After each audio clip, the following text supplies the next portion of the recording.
नमस्कार दोस्तों, मैं जितेंद्र बिहानी अपने पिता द्वारा लिखित अनुभव श्रृंखला वो कहते थे कि दूसरी कड़ी लेकर आपके समक्ष उपस्थित हो। मेरे इस प्रयास को आप सभी की सराहना ने उत्साह से भर दिया है। आपका यह रिस्पॉन्स यही दर्शाता है कि आज के इस अनैतिक माहौल में भी अच्छे विचारों की प्रेरक बातों की रुचि जागृत है।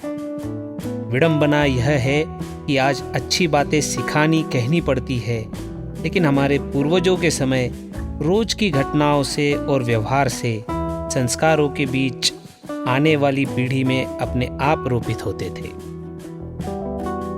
काका का लिखा हुआ यह किस्सा यही दर्शाता है कि नीति मूल्य सिखाने के लिए अलग से कुछ करने की ज़रूरत नहीं है। आप जैसे विचार रखोगे, आने वाली पीढ़ियां उसी पथ पर आगे बढ़ेगी। आज का किस्सा लेते हैं 7 रुपए का कर्ज। तो बात है सन 2002 की, जब मैं काका के साथ में वार्तालाप कर रहा था और उस दिन वो कुछ उदास से लग रहे थे और मेरे पूछने पर उन्होंने मुझे बताया कि 40 साल पहले का एक किस्सा आज याद आ रहा है।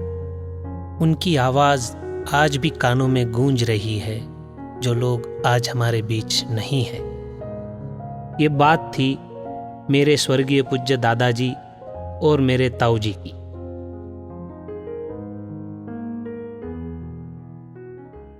तो मेरे दादाजी कह रहे थे, मोती, मैं जब 8-10 साल का था तब मैं ब्यावर मिल में काम करता था और मेरा एक नित्य क्रम था कि काम होने के बाद घर लौटते हुए मैं बाजार के व्यापारियों से कुछ खत लेता था और पोस्ट ऑफिस में वो खत डाल देता था, जिसके बदले में मुझे 2 आने 4 आने कुछ मिल जाते थे। और वो पैसे लेकर जाते हुए एक हलवाई के पास में मैं रोज जलेबी खाता था।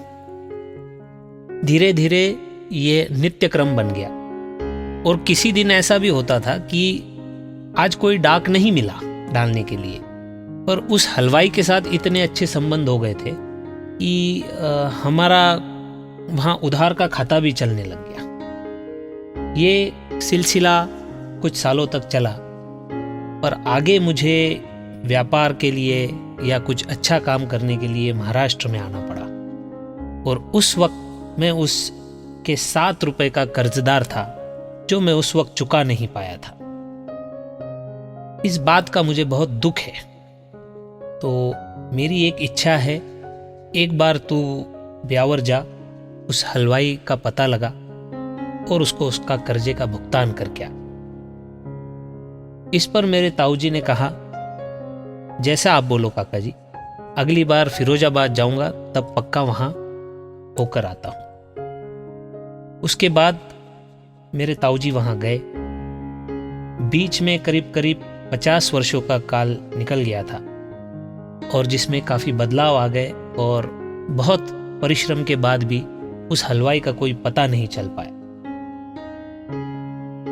सन 1966 में मेरे दादाजी ने देह त्याग किया था और उससे बीच में 3 से 4 महीने के कालखंड में उन्होंने कई बार यह वाक्य कहे कि जीवन में कुछ बाकी नहीं है, बस उस हलवाई का 7 रुपए का कर्जा बाकी रह गया और बस डर यह है कि उसके लिए फिर से जन्म नहीं लेना पड़े। यही बात जब वो अपने बच्चों को बोल रहे थे, तब हमारे ताऊजी ने कहा, काका जी, हमने पूरी कोशिश की है ढूंढने की, पर वो नहीं मिला। आप कहते हो तो मैं एक बार फिर जाकर आता हूं और अगर वो नहीं मिल पाया तो उसकी याद में कोई गो सेवा या कोई और अन्य सेवा वहां देकर आता हूं। इस पर हमारे दादाजी ने कहा कि ये तो संभव नहीं है, कर्जा एक का और भुगतान दूसरे को, ये न्याय नहीं हुआ। इस जीवन में ये दुख हमेशा रहे कि ये कर्जा मैं चुका नहीं पाया। बात का सारांश ये था